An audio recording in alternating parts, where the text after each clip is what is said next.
peço a todos vocês que estejam assistindo a gente agora, que tenham compaixão dessas duas almas descabeladas.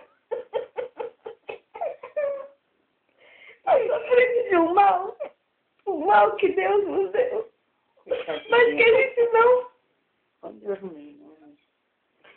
Que a gente não reclama, né, irmão? A gente só pede ajuda com o dinheiro pra comprar pra ele.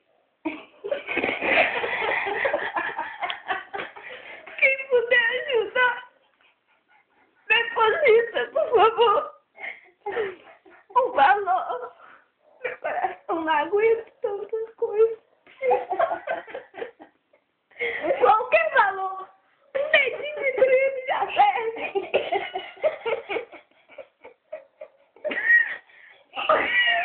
Qualquer dedinho já serve. Deposita. Você vai jogar 5 centavos fora, lembra desses cabelos? E guarda pra nós. No fim do mês você já juntou um pote inteiro. Deposita pra gente, deposita. E essa aqui, ó. Essa que você tá vendo agora? Ela precisa. Quem tem uma perninha de óculos sobrando, por favor, envie um telegrama, avisa, a gente manda buscar, a gente paga o frete. É só uma perninha de óculos que ela precisa. Vira pra lá, mostra essa perninha faltando. Olha lá, tá vendo? É só uma perninha, ó.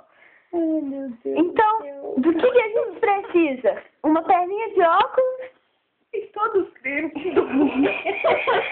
Obrigada.